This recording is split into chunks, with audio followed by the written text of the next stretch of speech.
Welcome to Secrets from the Scene, a show for local musicians who want to improve their music, grow their audience, and learn about Minnesota's music scene. If you're interested in talking about all things music related and meeting interesting people from our local community, you're in the right place.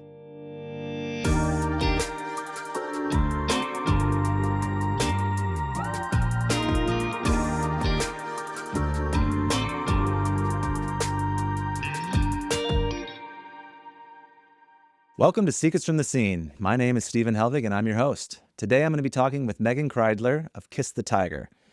Meghan has a dynamic, charismatic, enchanting live stage presence. Kiss the Tiger has had tons of hype and momentum and success in the local scene and beyond over the last few years, and Meghan's a huge part of that, of course. I think the live show dynamic is really what sets them apart. Great songs, too, don't get me wrong, but the live show thing's hard to do, and it takes guts. It takes being vulnerable.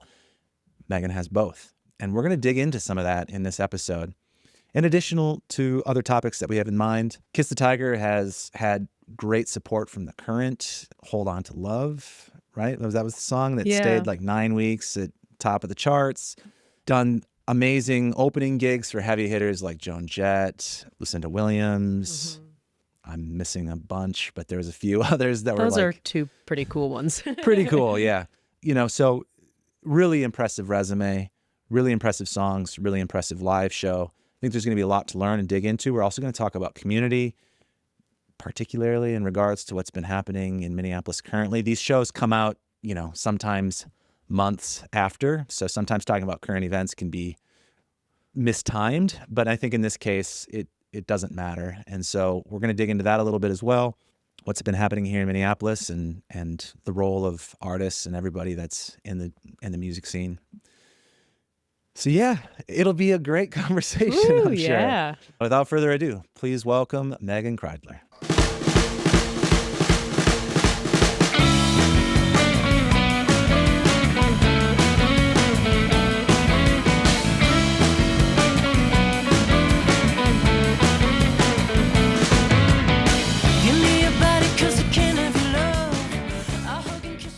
Hello, hello, hello. Thanks for being here. Yes, I'm very happy to be here.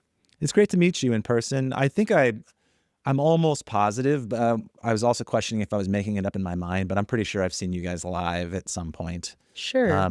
I first learned of the band, I think, through Bridger, an old, Mm-hmm. because I'd hired him to do some stuff here, and there was other mutual connections and stuff. And I'm pretty sure I came out to see a show I don't remember anymore, but it was good. It was very good. Thank you. And there are plenty of acts that do some cool live stage stuff, but I think you guys have got it dialed in pretty nicely. And I think there's going to be a lot to learn and talk about, because that's a lot easier said than done. If you go to a lot of local shows, you'll see sometimes they can be pretty stiff. Yeah. And it's like, okay, gotta loosen up here a little bit. Yeah. And, you guys, you figured that out. And I think in thanks to some of your acting background, which we're going to get into. So let me kick it over to you and let people know a little bit about yourself.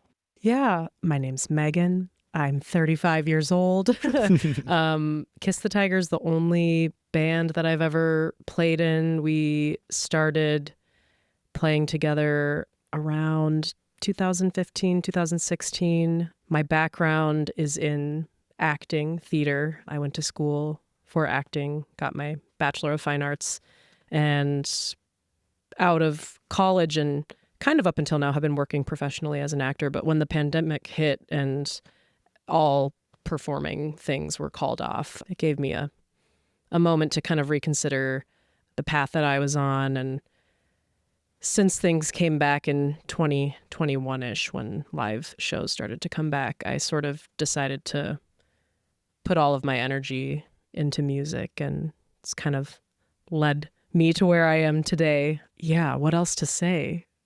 I don't know. I have such a deep love for art and performance and sharing.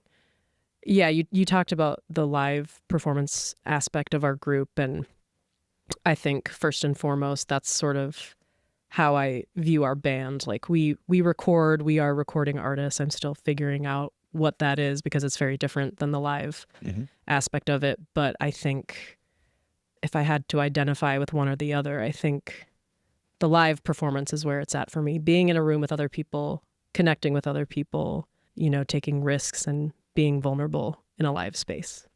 Yes, I do think a lot of it is being vulnerable. Even though some of it comes off as like so powerful and charismatic and enchanting and, Yeah. high energy or whatever. But under all of it is being vulnerable. And I think that that's really difficult for somebody to do well. And, because you have to put a certain part of yourself out there, and that looks different for everybody. As having an acting background, did you right away come up on stage and go, this is a different type of stage. This is where I do a new thing, but I'm acting? Or was that a different lens? It was so different. I thought, the first show we ever played, I thought I was going to feel very comfortable. And I didn't know what I was doing. And it's taken me, it's still an exploration today of just who I am and what I want to convey on stage in Kiss the Tiger. But at first it was truly very uncomfortable. And I was so used to, fulfilling different roles in plays, people who weren't me. But here I was as myself on stage in a band, but also I needed to, there's like so many different masks and hats that you can wear as a person or a persona on stage in a band. And each song has its own life and its own character that can be embodied. And so, yeah, it just took me a while to kind of figure out what that was. But I feel like eventually I had a little bit of a breakthrough where I got past my insecurity, because that's what it really was at first, was just like me feeling uncomfortable and being afraid to move past, I don't know, a little bit of paralysis that I maybe had, like, but yeah, I feel like, since I've been able to do that, and then just the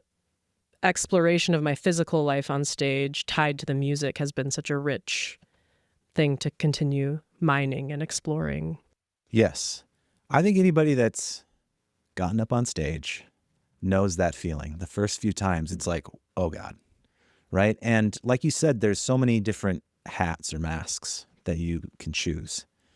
And I think for a lot of people, the default is like, act cool, don't do anything crazy. Yeah. Right?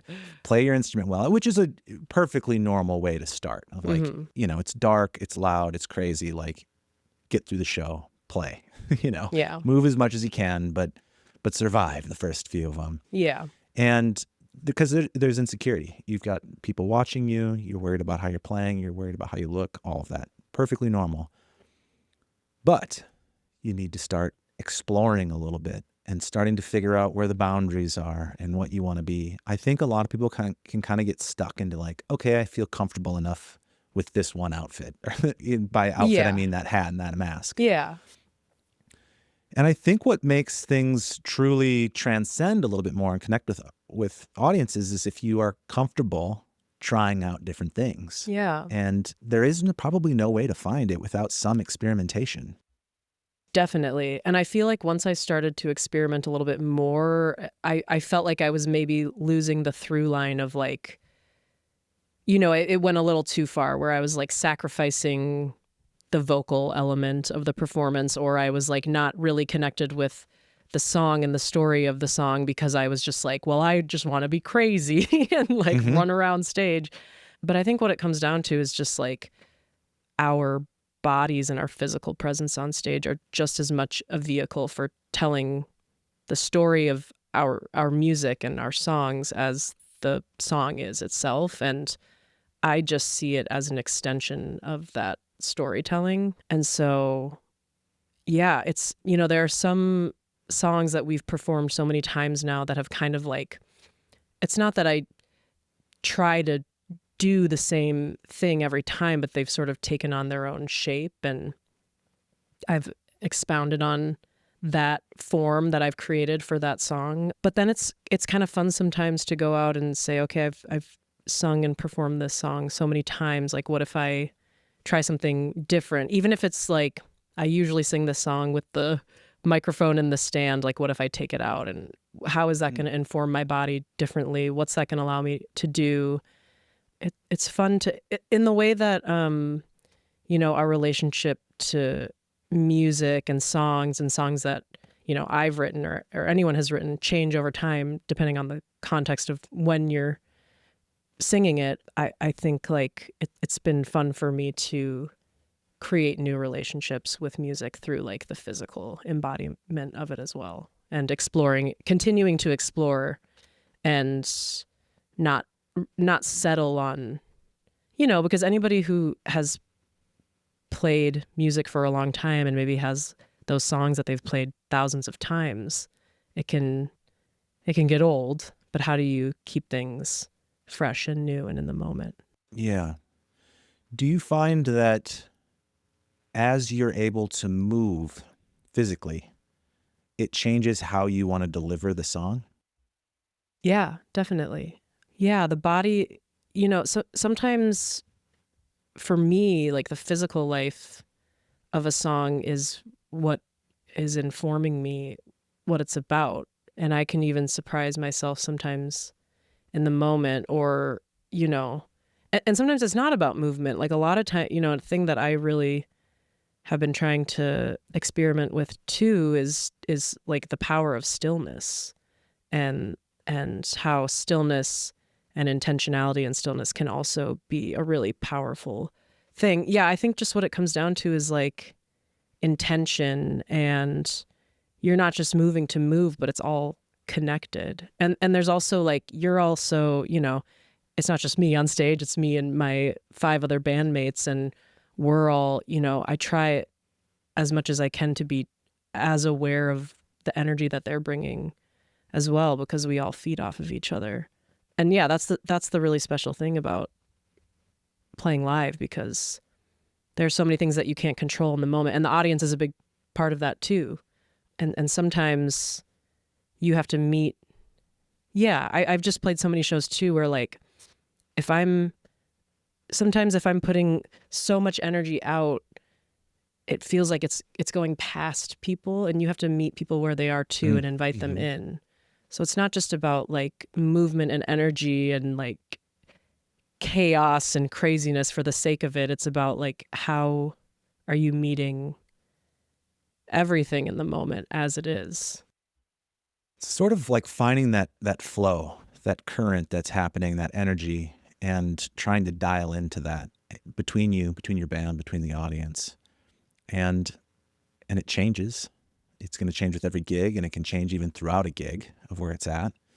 And trying to get on the same wavelength to some extent, or invite people to a certain wavelength. But it's an art. Yeah. It's an art, and some people do it really well and some people don't. I think there's nothing wrong with, do some studying, right? You watch some of the people that you're inspired by, you see how they like, try out those moves. Yeah. Try it out. Even if it's not perfect, or exactly what the moment called for, whatever, like try stuff out. Like you said, sometimes you do some gigs where it goes too far. Yeah. And you go, okay, now I know what that is. Yeah. And you learn from it. You learn it's from all it. learning. Yeah. But you have to push yourself to, you can't sit back. You have to lean in and push forward to make those kinds of breakthroughs and discover those things about your performance. I But think. being really conscious of your stage presence is huge. What are some things that maybe you could pull from your acting background that stays with you when you're on stage, that you think about that helps? Yeah, I mean, I think just communicating, like having a need to communicate. Like you're not up there doing this for yourself in your bedroom. You're trying to communicate something to whoever's listening, and you're trying to connect. Or maybe it's not about connection. Maybe it's about maybe you want there to be conflict, but you're like active in whatever type of engagement you're hoping to have with whoever you're sharing your art with. I think that's the biggest thing, because, when you're doing a play, you're telling a story, you have to be able to communicate that story and make it clear for an audience. And I think that's the thing I'm always the most concerned about, is just I guess it's a type of accessibility. It's like, you're not going to be able to connect and communicate with every person who's watching you or listening to you, but that's always my intention or my goal. Mm-hmm. And then just like radiance too. Just, I think it goes back to this idea of being vulnerable. Like vulnerability doesn't mean softness or weakness necessarily. It can be very raw and ugly and powerful. Just like not being afraid of yourself and allowing yourself to be magnificent or scary or radiant or soft or imperfect. I think that last one is especially important because, yeah, perfection is so unattainable. And that can be a thing, too, that paralyzes people on stage, I think, is like a preoccupation with like things needing to be perfect. Mm-hmm. But perfection isn't always legible. Sometimes you need to get dirty and messy for people to really see the humanity of something. Yeah, I'd agree. And I think that to jump on the perfection point, often that idea of perfection is only your idea. Right. It has nothing to do with the audience's idea of it. Sometimes the mistakes are what the audience are like, that's perfect. Oh, yeah. And so it's sort of this game that you're only playing in your own head, and it can really throw off the performance when you're too dialed into that. Yeah. Yeah, mistakes are such a great gateway to, I don't know, you learn a lot through mistakes. And it's not even helpful to call them mistakes because they're just, yeah, I think what it all comes down to is just, especially in the live sector of music and performing, it's like just being present moment to moment. And that can be really difficult. I'm never completely present, but I'm aiming to be. I think that's when the art is the most alive. What's the conversations between you, who, very dialed in to stage presence and everything, and the rest of the band who's got instruments, right? Yeah. They have a different role sometimes when it comes to like, what should we be doing? Now, everybody can kind of do their own thing, but like, is there a concerted effort of like a unified front? Is it everybody does their own thing independently? How does that work? Yeah, I mean, I think everybody is bringing their own individual selves but it's all in relationship to one another. And I feel like when we are listening well with each other, you hear it in the instruments, right? Like the places that, our lead guitar player decides to fill in or not fill in, or that the dynamics of the group and the actual playing is the listening that you're witnessing, at least sonically, in real time. And not everybody looks the way that I do, but we're all, the level of engagement is, I guess it's evident in like a sonic way, sometimes a physical way.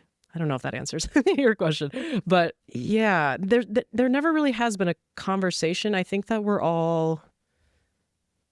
I think what we all know, whether it's been verbalized or not, is that we're like, we believe in these songs, we enjoy playing them, and everybody's locked in the way they need to be individually for us to kind of bring it together as a whole. And I think we all do happen to be kind of more lively live performers anyway. Okay. So, yeah, in our current lineup, I think like there have been conversations in the past with other members of like, maybe you could, like try to, engage your body a little bit more. Maybe that's what you were. Yeah. I'm getting that because I think that's a common thing where not everybody is locked into like this, like being vulnerable and exploring and like, let's try some stuff. Yeah. Where you can have, I think it's probably more common that you have a couple members that are like ultra comfortable. Yes. And some that are ultra not comfortable. They'd like to just be in the back.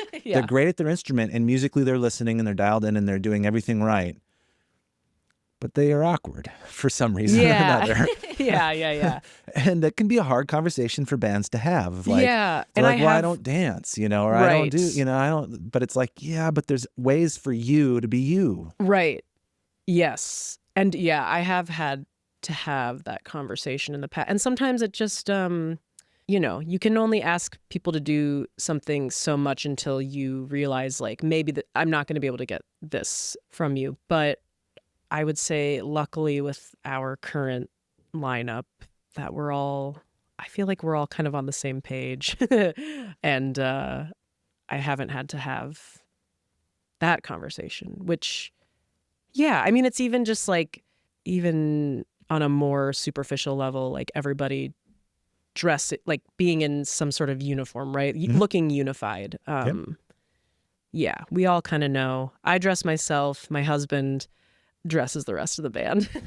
And we have our system and everybody agrees with it, and we know that that's something that we value because it's something that just ties. It's just as much a visual art form as it is. It really is. It really oral. is. And there are multiple ways that things can work.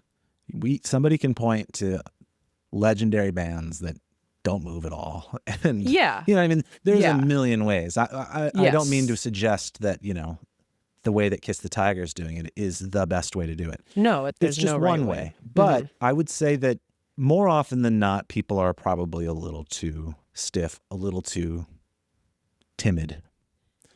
It depends on the genre, of course, but Yeah. and it's okay to explore and try things out. And in fact, it can inform the songs, as we said, and make even the music better and open up some things you didn't know were there. It's good to do. And for the audience too, like giving them permission to experience. If you're not allowing yourself to experience what you're playing, then an audience isn't going to feel like they have permission to feel it either. And I think that's what it comes down to. Like, you could be a super active, you could be like very physical on stage as a band, or you could be more sedentary. Is that just more still? But I think it's more just about, like, you can sense when people are physically connected or not physically connected to what they're playing. And I think, I think it's just like a full mind, body, spirit thing that has to come together for art to translate authentically to people. I agree. What's something that you do, body, voice, whatever, for like warming up as you're getting into the zone? Yeah, I don't, well, we just released a new album, so some of the songs are newer to the set and I'm still kind of figuring out what they are. Sometimes it's just me kind of like going through the songs. But like, I've developed such a muscle memory a bit for things that I don't have like a really rigorous warm up. I do need to remind myself, like, drink water, take some Advil, and like stretch my neck because I can be really sore the next day if I don't do that. And also, I just am, as I'm getting older, I'm like, okay, I maybe need to like find some modifications for, I can't just be headbanging constantly, which I don't do that often anyway, but the little bit that I do, I can feel it the next day. Yeah, I think for me, it's more like I'll do some physical things, some vocal things just to like warm myself up, but it's more just that mental, I think like visualization has been the most helpful thing for me, and just getting myself in the right headspace before going out and doing something. Yeah. Do you have any nerves before shows? Depending on what it is, yes, but fewer nerves as we've gone along. Because I have my band, I feel like so safe with my band, and it's a really beautiful thing. Like, I don't feel like I'm doing it on my own. I have so much support from what they're doing. And so, if I was going out there and just doing something solo, I'd be very nervous. But I feel the support from my band so greatly that it gives me a lot of confidence. And I just think we're like a pretty well oiled machine at this point, that like I can have nerves, but I trust the thing that we've built, and I trust it's going to be there no matter what. Mm-hmm. And I think that's like a good, nerves will be there no matter what, but I think being well practiced, and being tight with your group can help alleviate some of that stress. Like preparation is of course. very important, you know? Yep. Of course, if you're not, if you haven't practiced much and, you know, a lot can go wrong. And then if you're nervous, it can make it worse. But luckily, yeah, we're pretty tight. So When it comes to, let's say, exploring a little bit and testing out movements or vibe or, you know, whatever, does it help to basically essentially kind of have a script in mind to begin with? Because the reason being is if you wait for it to feel a certain way, it's a little bit like chicken or the egg. yeah. And I think there's a lot of bands that finally get to a point where they're connecting with the audience at kind of the end of the set. Yeah. Because now there's been this slow build of energy and then we're there versus coming out the gate. And sometimes it's like, well, but nobody's warmed up yet and everything's there. So there's a little bit of like, we almost have to decide we're going to do this thing, even if it doesn't feel exactly right yet, to lead the way and invite stuff. So there's a little bit of that, like, I'm going to come here and then the emotions will follow versus, okay, now that the emotions are here, we're going to act this way. Yeah. It's kind of a hard way to state that, but I understand what yeah. I mean, you know, there are some things over time that have become like a little script, like things that I'll say every time or like encourage the audience to do because they tend to work and they're like nice points to connect directly with the audience. Again, I don't know if this is directly answering your question, but like I think even just, you know, the art of the set list and how you organize the flow of the songs that you're going to play that night, it's also like you're informing the audience how they're going to feel. Like you're creating an experience for the audience through the order of the songs that you're playing. They're not just individual songs that are pieced together. There should be some thought in the storyline of the arc of your set. And so I think that's, you know, whether we're coming out and we're directly like acknowledging, you know, we want to connect with you tonight. It's like the way that the songs are laid out are inviting the audience in to the experience. I don't know if that answers, but I think that's how we do it anyway. Yeah. Being thoughtful about, you know, what song are we going to lead off with and how is this going to allow people to get invited in quickly. I'm going to kind of go out on a limb and just make some assumptions, and you can correct me if I'm wrong. But for instance, if you're like, all right, we've got this opener and it's going to be high energy and we're going to like kick it off, right? Yeah. There's an element of like, okay, this is the character for this song. Yes. And getting into character, and this character is going to act this way on this song because it makes sense for the story. Mm-hmm. And the crowd may not be there yet. Yeah. But after the first song, they might be like, oh, okay, yeah. let us be a part of this too, right? Mm-hmm. So that there's like we're going to lead the way and show what the vibe's like tonight. Yeah, you know? yeah. Versus going out there and playing it, not fully embracing the character of the song. And then the audience doesn't fully embrace it. And then you go, well, they're not into it. Maybe we'll stay here at this level. See what I mean? No, like, totally. You have to somebody go has out to there lead and the way. yes, absolutely. And I do think that's your responsibility as an entertainer as well, to like set the stage for what this is going to be. And yeah, exactly like you said, it might take people a little bit of time to jump on the bandwagon, but the more committed you are to, you know, making whatever that first statement is when you come out, the sooner other people are going to jump on board as well. Yeah. And it does take a certain level of commitment. I don't think that you can half-ass any of this stuff. At least that's my belief. For me in this band, it's really hard.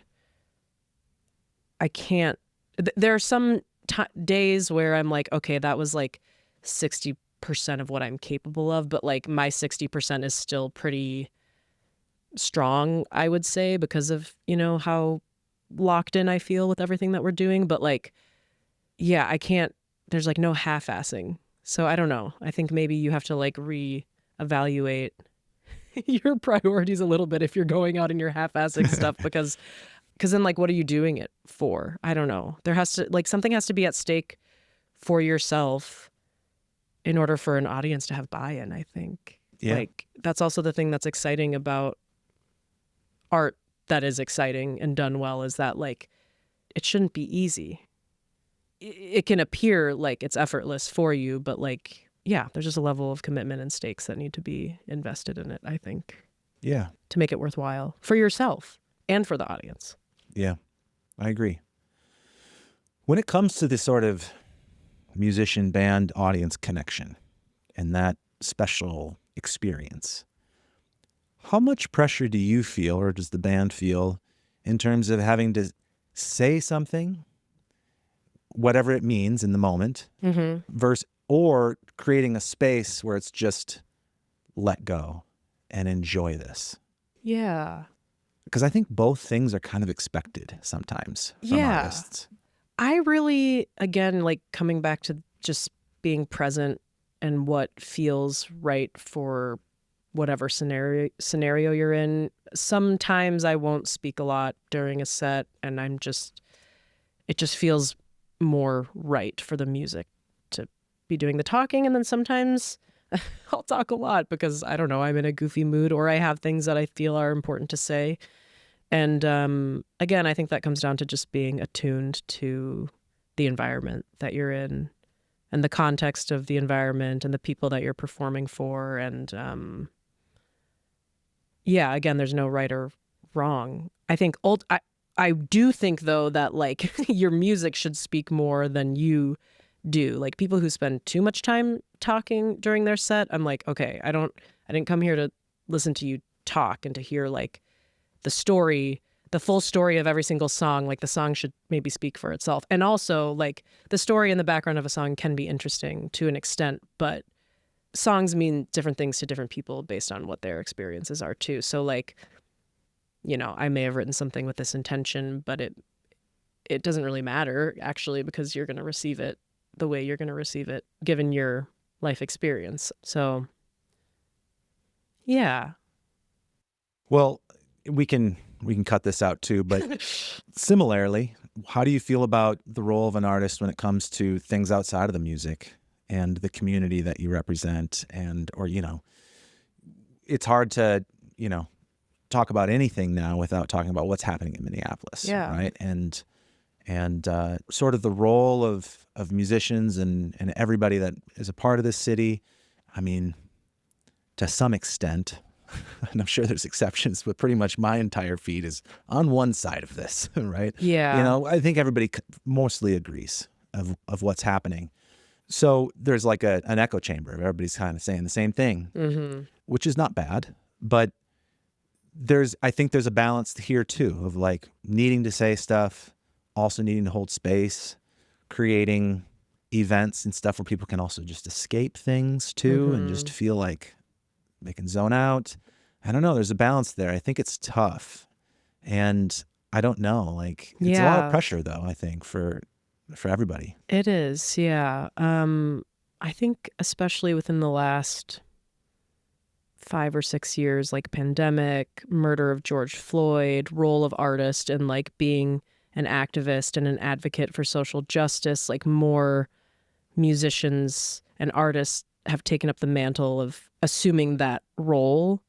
And some people, because of the bodies that they live in and their experience, don't have a choice, right? Like, I think that's what's interesting about what's happening right now is that we're seeing a wave of more white people because the 2 people who were murdered in our city were white, that are kind of like waking up a little bit. But like, you know, murder and execution, like state-sanctioned, government-sanctioned, federal government-sanctioned murder towards civilians is a thing that's been happening forever. Anyway, the role of the artists and the obligation, I mean, I would remove the artist thing and just say, like, it's just our obligation as humans to speak up about it. And whether that's like through your artistic platform or not, and whether you're being like vocal about it on social media or not is really besides the point, because like you said, yeah, we all kind of exist in our own little echo chambers. I think it's really about like what you're doing. Are you calling your representatives? Are you calling your senators? Are you organizing with people? Are you, you know, what are like the tangible things that you're doing? But the unique thing about being an artist and having somewhat of a platform is that you do have a platform to say things and make your opinions known and to I think for us, interestingly, like we're not always in, because we're this rock band that kind of takes inspiration from older rock music. Like we have a lot of like older boomer audiences. I say boomer lovingly, but just like older audiences and maybe some demographics of people that might think differently than I do about social issues. And so, you know, I think about this show we played in 2020, like an outdoor, socially distanced thing, opening for the suburbs, really soon after, like a month and a half after George Floyd was murdered. And I just knew, I'm like, I have to acknowledge, because we were playing in like a small town in Minnesota, and I felt a little uncomfortable about it. And I'm like, well, I just have to say something. And I did. And there was a man in the audience who got like really upset. Like, you know, I didn't come here to hear about politics. And so, you know, I was glad in that moment that I said something, because yeah, it's one thing to preach to the choir and another thing to rile people up. And then he kind of like came to our merch table and was mad and like taking it out on our merch seller, but then came back later and bought a CD. And my hope was just like, okay, maybe I frustrated him, but maybe he'll go home later and think twice about how inappropriate his reaction was, you know. Yeah. All that to say, like, it doesn't hurt to speak up. And I don't expect all artists to use their platforms to speak out, but I would hope that most people want to, whether you're an artist or not, because there are just a lot of injustices in the world, and it's very like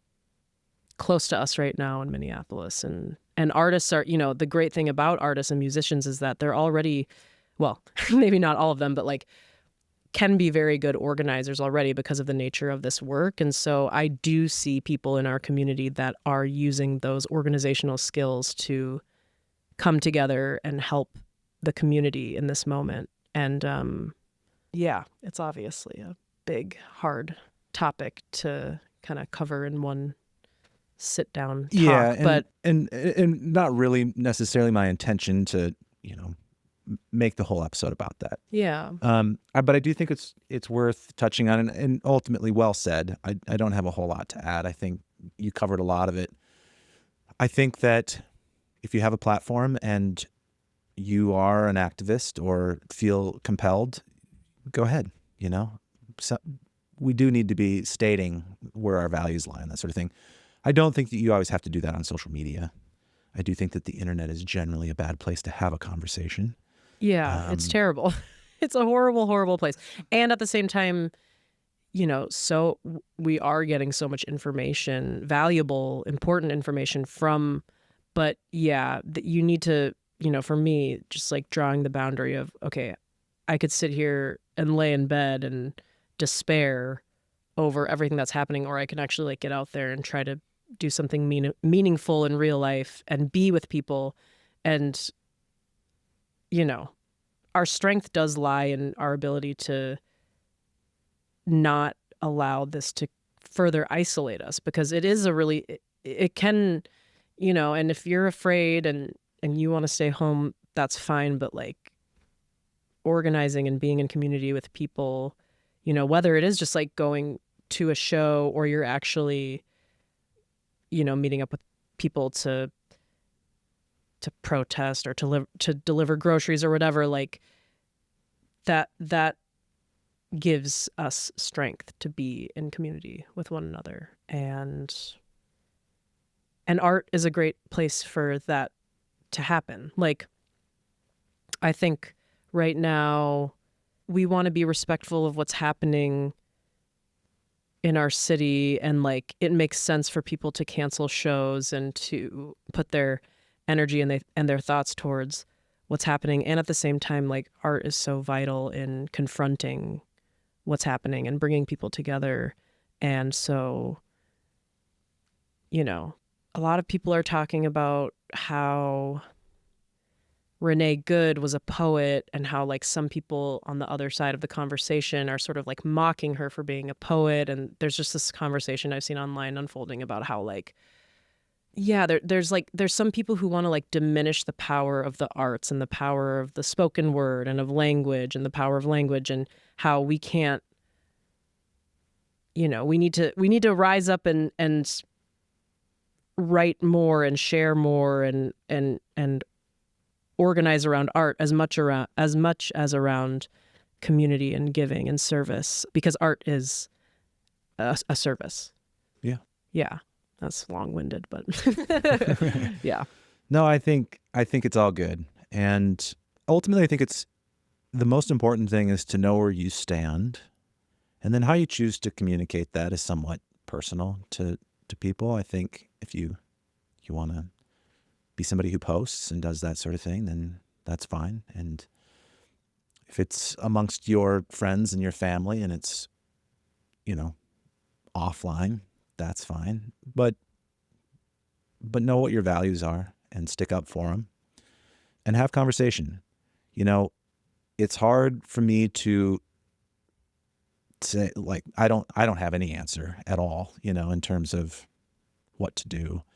I find that it's hard for me to believe that the way to solve it is by getting more people to say this is wrong, because I think it's the same thing that causes the problem. Like social media and everybody wanting to say their opinion online is also how we got here. Mm-hmm. So I don't necessarily see that being the same thing as the solution. Like, it's like, yeah, it's something else. I do think it's something else, because it tends to push people further into their camps. Mm-hmm.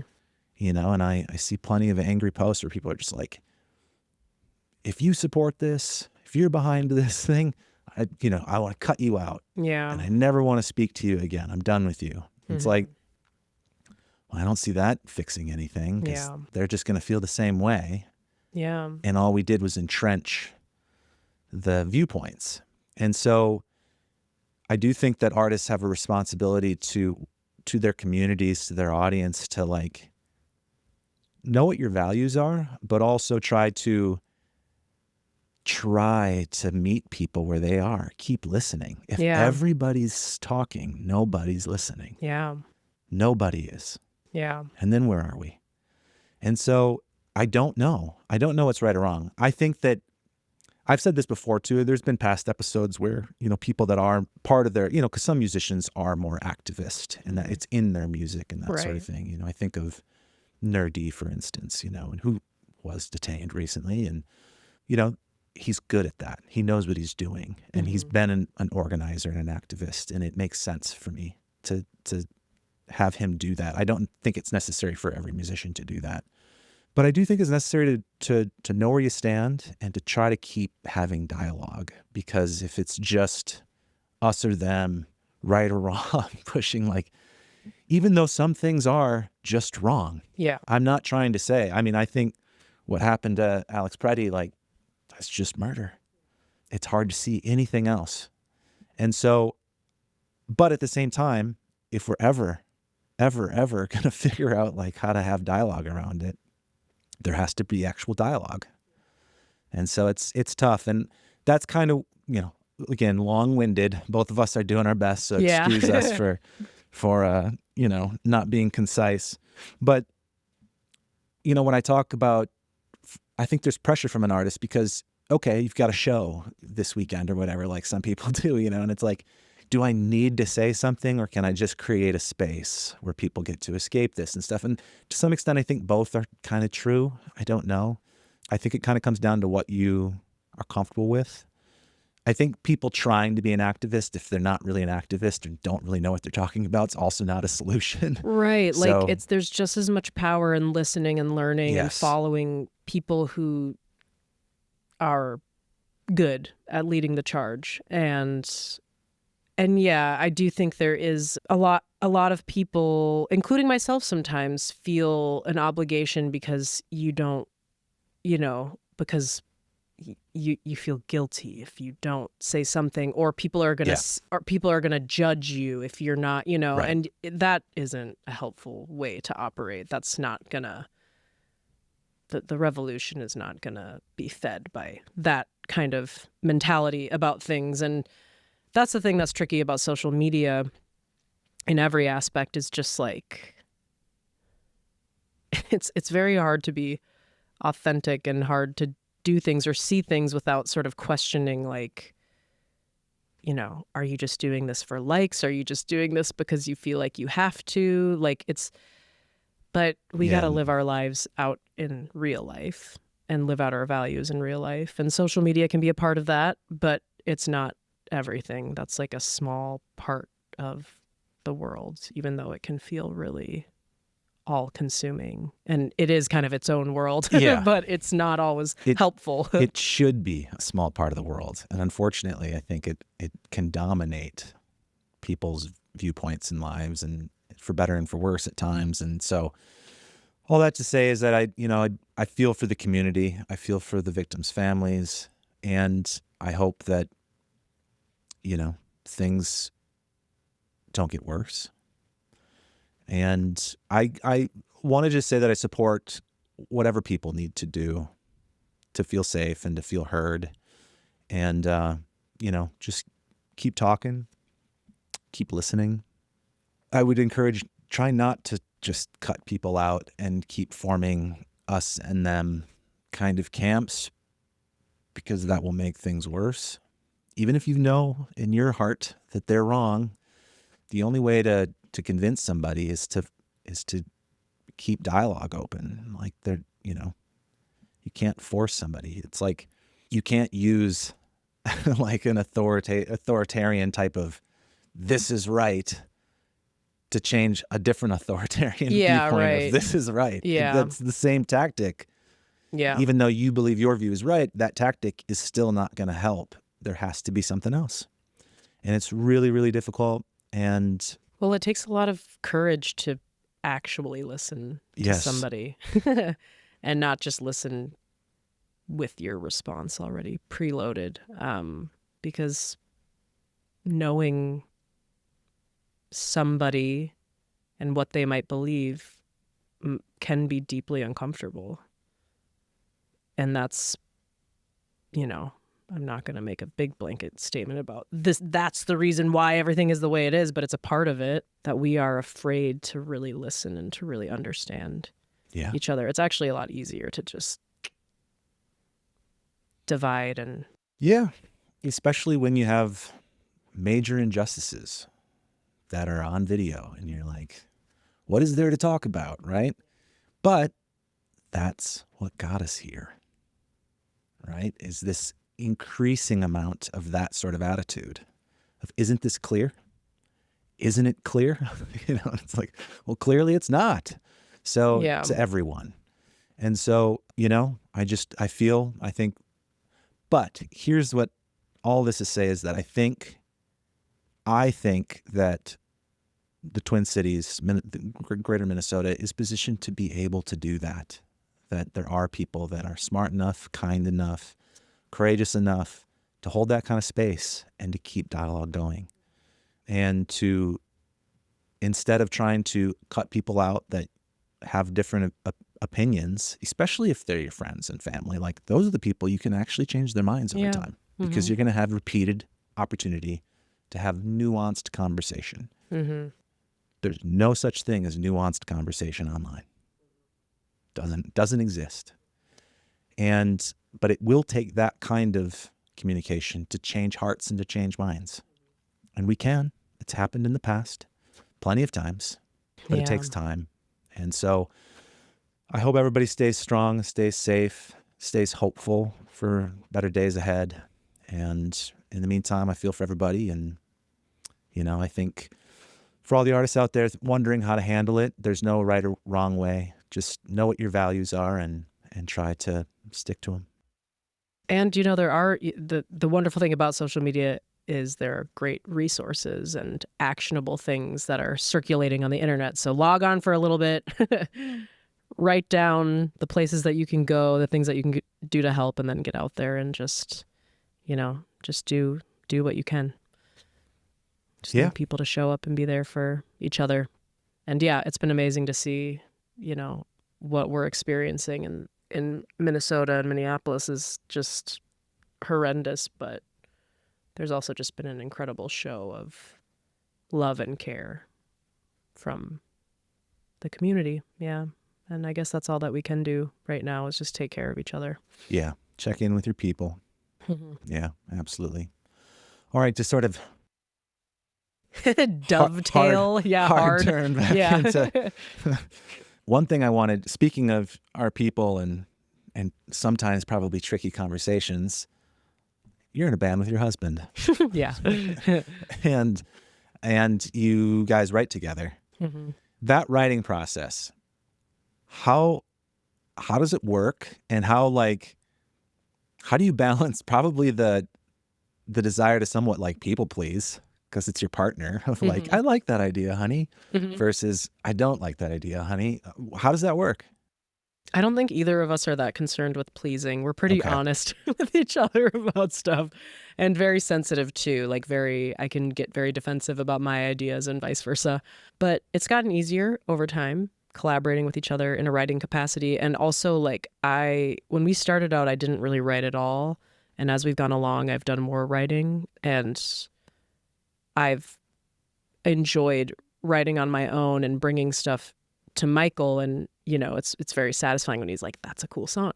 But when we're doing it together, yeah, at first it was really hard because, going back to being vulnerable, it's just like, he's such an improvisational kind of writer. So he'll just start playing something and he's like, sing.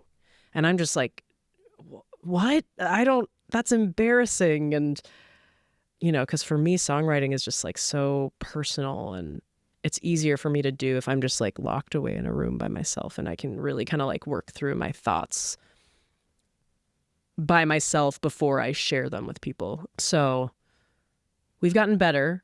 Usually my philosophy when I'm writing with him is to just not take it so seriously and have fun. But yeah, we're really open with it. I mean, it's obviously difficult to work with it can be difficult to work with your partner, but at the same time, we have been with each other for over a decade now and have been pretty much collaborating for that amount of time as well in the band. And we can just be very honest with each other. And that doesn't mean it's always easy to work through things. How do you resolve conflict? Yeah, I mean, sometimes it's just we yell at each other in the moment and then come back a couple hours later and just sorry, that actually was a good idea. Or let's go with your, But I think at the end of the day, there's no hard feelings around any kind of conflict we have around art making. But yeah, it's been interesting because on this last record we put out, I sort of stepped up a little bit more in the studio and kind of was trying my hand at being more involved in the production aspect of things. And I remember Michael saying something like, it's so crazy. Some of these songs they don't sound like my songs anymore. And I think there was maybe, I don't think he meant that in a negative way of just we've created things together or separately from one another, but then had influence on each other's writing or whatever that has then evolved it or transformed it into something else. And I feel like there's such an openness around what things end up becoming, because we're very different people with very different just impulses. And I've learned a lot from him, and I think he has learned a lot from me too. So yeah, Was the origin of the band a mutual decision, or was one person I'm doing this, do you want to be in my band? Well, it was I mean, basically we met, went on a date, talked about how, I was an actor and I sang and he played music, and then he was like, would you ever want to, sing in my band? And then he just kind of put together a jam sesh with some friends, and then because he's such a doer. He's like, I booked us a show at the Nomad, the old Nomad in Cedar Riverside. Yeah. And I was like, okay. And at that time it was just, we were singing all of his songs. I had like lyrics printed out, and that probably also contributed to me feeling just completely out of place. But yeah, I forgot your original question. Just Well, it sounds like he kind of had a little bit of a band then before. Yeah. Okay. And we actually went by the title of his old band at first, Yours Truly, and then we like switched. Once we decided to record an album and actually kind of be a band, we changed our name because that felt a little tender for what we were maybe trying to do. Yeah, I mean, I would say he definitely invited me in and was very, was kind of like mentoring me through, like, not mentoring, that sounds so creepy, but just like encouraging me to like, yeah, you can really let go more. Like you should, here are some things that you should try doing. Like he was really pushing me to move past my insecurity because he was like, I know that you have it in you. And then, yeah, it very soon became, once I realized like our potential, I guess, and like what we might be capable of, then it very much became our thing. And him and I have remained very much central to like the business aspect, as well as like pretty much all aspects of the band, just like organizing everyone, managing, booking all the shows, dreaming about the future, just figuring out what we want to even be doing, struggling. Yeah, him and I, a lot of conversations about like, what are we doing and why is this so hard? Constant question for every musician. Oh my God, yeah. But it's funny, the other day he said something, which I knew this is how he felt, but just to hear him kind of say it in this way, I was like, because I've kind of reached this point where I feel very ambitious and I have big dreams, but I'm also like, okay, let's just enjoy like what we get to do and focus more on like what's happening now and less on, what could be happening for us in the future. And I'm like, isn't it funny? Like I felt for a while like we were really, this isn't to say that we haven't gone anywhere, we haven't done anything, but like when you start to kind of get a momentum shift, you're like, oh, you start to like see big things for yourself. And I feel like we've had like a couple waves of that where we're like, this is it, this is the big break, and it still hasn't happened, whatever that means. But he's like, oh, that's funny. I never had that feeling. I always just felt like we were like doing a cool show, and that's what that was. And I'm like, that's a really, like, I feel like his perspective on things has helped me balance out my expectations in a more realistic way of like, that's actually a way more beautiful way of looking at it. Like, wow, this is cool. I get to open for Joan Jett, and that's all it is.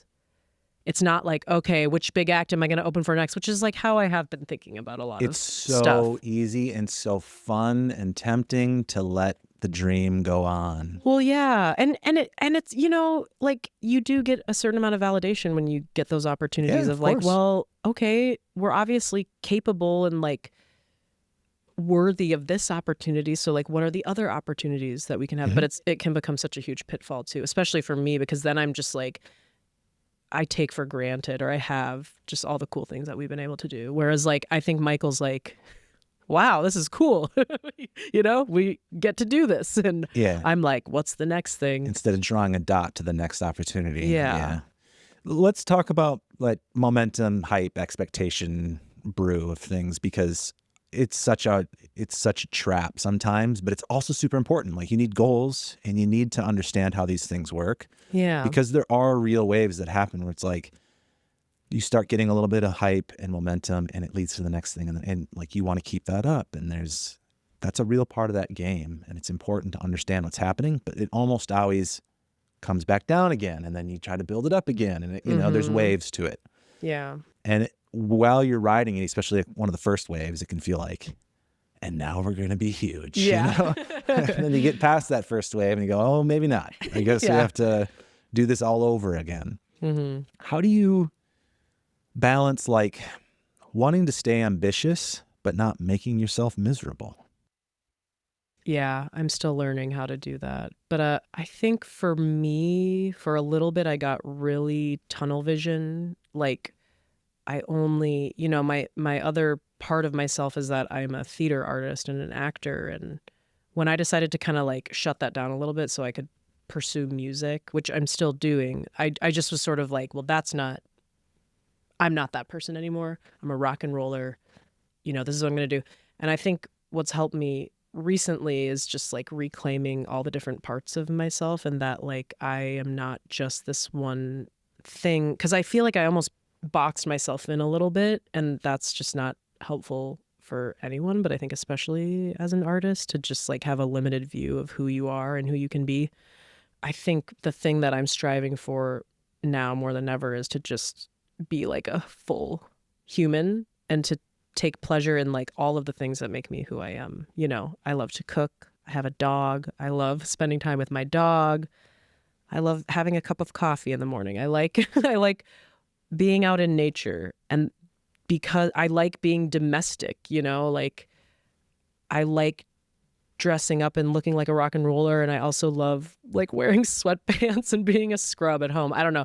And just how like all of these things make me who I am, and it doesn't take away from the fact that like I also am, in a cool rock band. Yeah. But at the same time still staying, I think like I'm readjusting my expectations, and I still feel ambitious, but it just is sitting a little bit differently in me now, where I'm just like, as long as I think the one thing that we've done well and that I've done well in this whole journey of being in a band is just like staying consistent and staying, there have been like moments where I'm grinding a little bit harder and other times where I'm not. But I do think there's an ebb and flow of that too, where like sometimes you work really, really, really, really hard and then you don't really see the fruits of your labor until later. But then, like I just booked this tour because I do all of our booking out west for March, and I booked a tour that we did this past September out east, and that one was just like so hard. It just took a long time and it was very tedious. And then this West Coast one just kind of like fell in my lap, and I was like, you know what? Yeah, like I deserved that because I've put in a lot of like crazy, tedious work on this thing. And I think that's just the universe being like, here you go. So I think also just accepting, and that's another thing that Michael's really helped. Because like I can try to force things sometimes. And I think sometimes you do have to be a little aggressive and put yourself out there, because otherwise people aren't gonna, there's just so many people doing things that if you don't assert yourself a little bit, people aren't gonna pay attention. But to an extent, sometimes you gotta, like I've sent some messages and emails that I look back on and I'm like, that's so pathetic. Like just begging this artist to like take me on tour with them, and you're like, okay, well, I tried it because why not? But also maybe you can let the universe sort of, once you've put the work in, just let the universe. Yeah.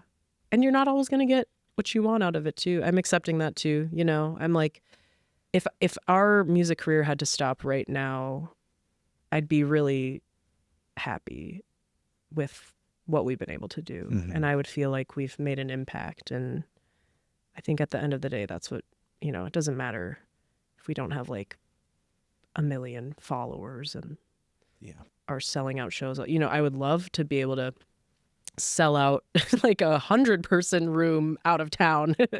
But if we never get to do that, that's fine. It doesn't take away from all the cool things that we've been able to do. Yeah, it's something when we talked on the phone before, you mentioned that one of the hardest things was like the comparison game, right? Of like it's hard not to do that, and it can be so detrimental to what you're doing. And funnily enough, a newsletter that I follow had put out something, I think just this last week or whatever, and it made me think of that conversation, because it was basically that it's said a million different ways, but this was another version of it, which was if you compare outwardly, you always lose. And if you compare inwardly, you can always win. And I thought, yeah, that's exactly what it is. Because as long as you think about the progress that you made, of where it started to whatever point it gets to, it's like, yeah, as long as you were making better music or, more shows or cooler opportunities, all that stuff. Or even if it's not anything metric related, where it was just, you were more proud of how the song came together. Yeah. And you had a different role in this thing, or maybe you were able to let go of a part that mattered to you and and give it to somebody else that was like, oh, I'm proud of that I didn't do something this time, any number of things that you get to pick, though. That's the thing, the inward comparison. Because if you look outward and try to make a judgment call of how success is, you'll always find somebody that's better than you. Oh, yeah. Yeah. Yeah. And I mean, that's the thing that's so beautiful about being an artist. And, this is how I know that I'm still meant to be doing it, is that, like, even though I've fallen into that trap of comparing and feeling worthless, at the end of the day, I'm still excited about what I'm doing, and I still want to do more. Like, I want to write more. I want to record more. I want to just, like, because it's all an act of discovery and exploration, and that's what I'm interested in. And like you said, yeah, when I look inward and I think about the growth and just like the journey that I've been on and the things that we've gotten to do, like, it's just, there's like so much richness there, and it's really, really cool. So yeah. I only have a few more things. Okay. I've kept you a while here, so I appreciate your time. One other thing that we talked about on the phone that I just want to talk about a little bit, and it doesn't have to be a ton, but is sort of the decision of when to do everything yourself, booking your own tours, and then when you want to spend money. Yeah. And because they can be both valid approaches, but sometimes they can be disappointing too, right? Yeah. And you had mentioned that it's really hard to figure out, like, where should we be handing responsibilities off and where do we need to do everything ourselves? Yeah.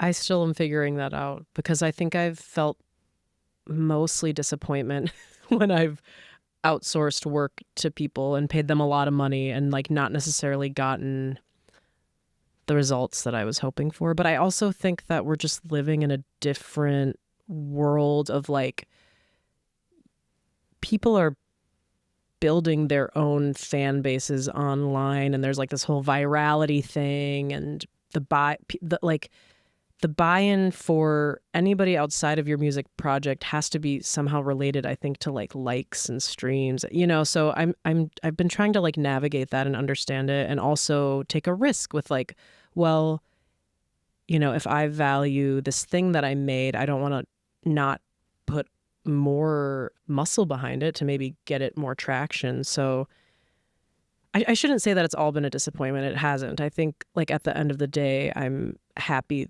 Like, I believe in what we've made, and so I was willing to take that risk to like get other people to help us also spread the word about our music. But I would say, I think, I don't know. I can't say anything because I don't know. I feel like I can only talk about my experience. Like, my experience would be just, I think there is a lot that you can do on your own.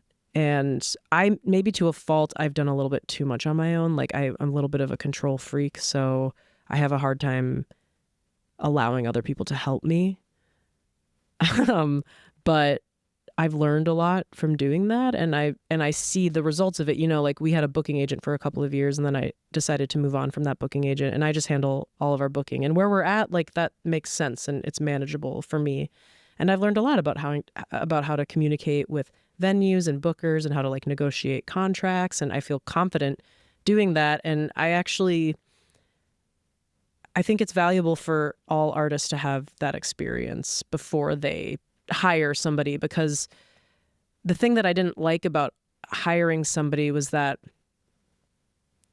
I don't think you're ever gonna, I mean, maybe at some point, but I don't think anyone should be more committed to your project than you are. And I always felt a little bit of I liked being in the know. I like communicating with venues, and because then when I show up at a venue out of town, it's like the person that I was talking with, and like I already feel connected, versus just like showing up and you don't know what's going on because you've had somebody else deal with your communication. Like, I don't know. There's something valuable in learning how to navigate communication with people, learning how to communicate with people, and it's made me feel more connected to everything that we're doing. That's generally my advice when people have asked me. It's like, I think you should try to learn how to do a little bit of everything first Yeah. to the best of your ability. If you're unable to do something, you might need to hire it out, fine. But try to get a sense of it, because then you'll know what you're paying for to some extent and what to expect. And you'll have like, okay, my baseline is here. You have to be able to do it as good or better. Mm-hmm. And that can be really valuable. And just to understand all the bits.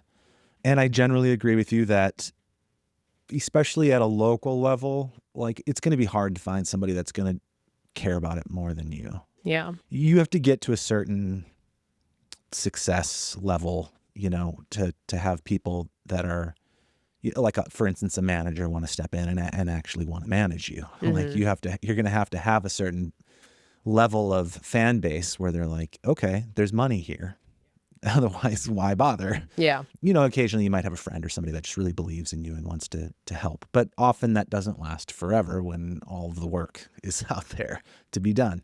So it's good to do all of those things. That being said, it's also smart to look for help where you can find it. Mm-hmm. And it can be a small piece of the puzzle. It can be a big piece of the puzzle. I would recommend starting with something very, very small so that it's manageable and that it's sustainable. If you ask somebody to do a whole lot of work, they're only going to do it for so long without being paid for it. Right. Yeah. And so all of that to say, and unless you know how to do it well, they probably won't either. So it's a balance.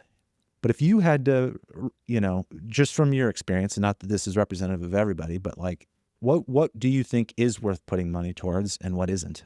Yeah. Well, the things that I've found really valuable and fun are like, I'm not an artist, so I love like hiring local artists to make posters for us or T-shirt designs. Yep. Yeah. Photographers to take good photos. Those are people who you can pay and who, unless you have the skills yourself, can, because the professional look of something is automatically going to set you apart from, people who aren't investing money in that. And it can seem like a lot, but I feel like it is worthwhile because it shows that you're taking yourself seriously as well. And yeah, and then I just find it fun from like a collaborative artistic standpoint because I have ideas. Everybody that I've ever worked with on design stuff, it's always been a collaboration and usually like an idea that I have that I want to see come to life. And then these people who have incredible skills are able to do it. And it's a great way to connect with your community because, for the most part, everybody that I've ever used in that capacity has been somebody local. And yeah, it's cool to be an artist supporting other artists. And it goes both ways. Like I hire somebody to make a T-shirt design. I pay them for that design. And then we sell a bunch of shirts because the design is cool. And there's you make an investment, you'll make back on that investment if you're being smart about it. What are the kind of things you would say, think twice about before spending money? Well, I just recently did like a press thing. I would say I would be weary of anybody who's like, I think that the two things recently that I spent a lot of money on that I look back on and I'm like, they sort of told me in retrospect, like, well, it would have been better to have had more time. But I'm like, why didn't you tell me this before you agreed to take my money? Is like, if anyone's like really willing to like take your money so quickly without like fully developing a relationship with you, I would say maybe be a little weary because listen, people need to make money and they're doing their jobs and they're going to take your money if you're willing to pay it. But like, if that person doesn't have somewhat of a relationship with you or an understanding of like what you're wanting it, you're probably going to leave that experience feeling maybe disappointed. At least that's my experience that I had, that I was just, some things that I've spent money on have felt a little premature. Like I kind of panicked and was like, well, I have to do this. And then, I think just like thoughtfulness and like good preparation around what you're going to put your money into is going to make you feel better about spending that money and not doing things that I've done, which is like I found a publicist within a week of like releasing an album and then I don't know, you know what I mean? Like not a week, like 5 weeks, I don't know, whatever. Just, right. But yeah, where there's... but also make those mistakes because then you learn from it. True. Yeah, there's I stuff don't like know. that where I mean I've made plenty of mistakes myself, but even with other artists that I've worked with where, somebody might ask, should I spend money on this or this?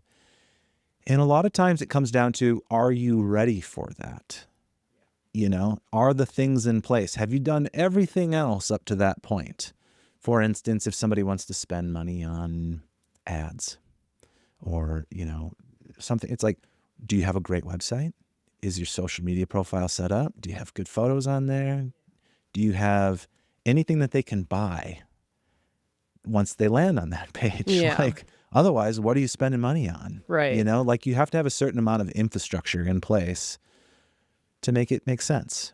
If it's press, do you have a EPK ready to go? Do you have enough time? Do you have all these other little things that need to, because even if you have all those things in place, it still may not be successful. Like, Right.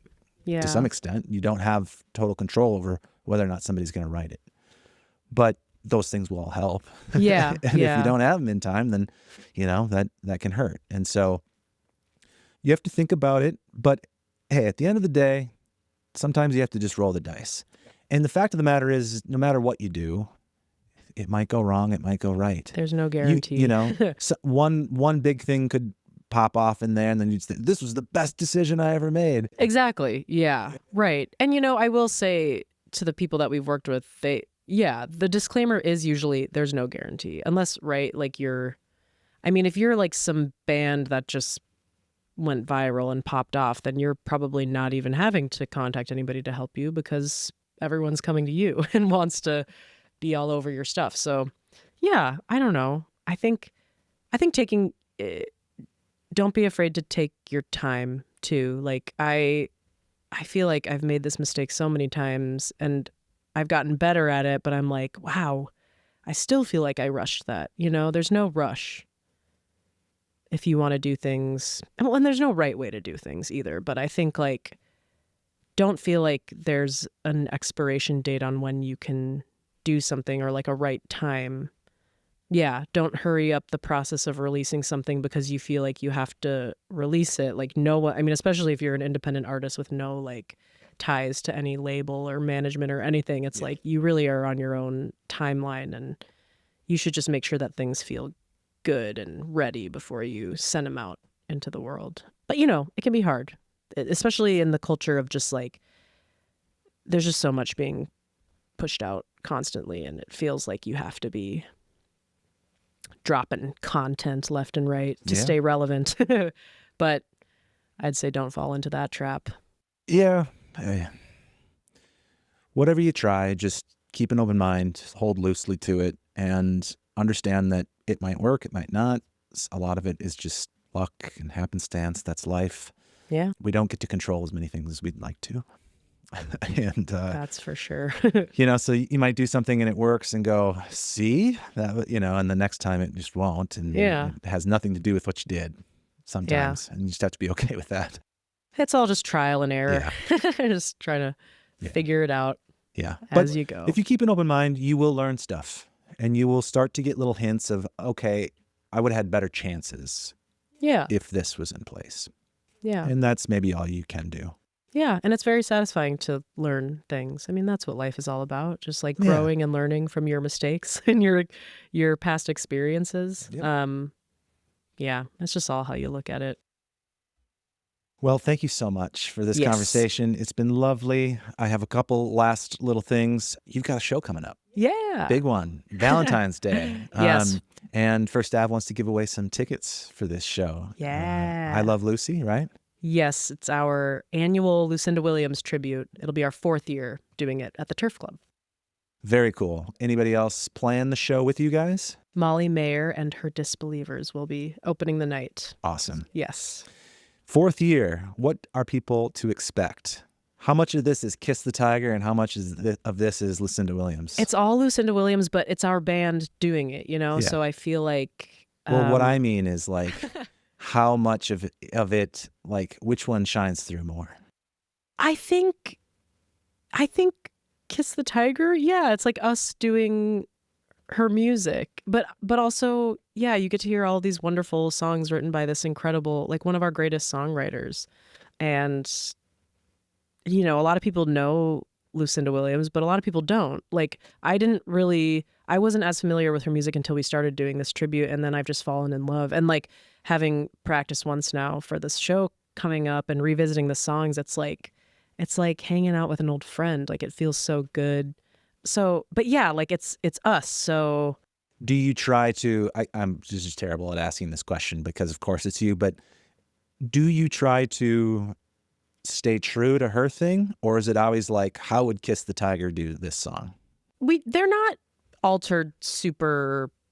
Yeah, Maybe I somewhere in the don't middle. know. Somewhere in the middle. Yeah. okay. I think it is like somewhere in the middle. Yeah. But it's not like to the point where it's unrecognizable as a Lucinda Williams song. Everything is pretty true to like. Well, I think there's an easy, through line between those two sounds. Yeah. So, yeah. Totally. And I think that's what's really fun about it. Yeah. She's rock and roll and folk and country and Americana. And she's a lot of things. And I think we're kind of a lot of things. So it's a good match.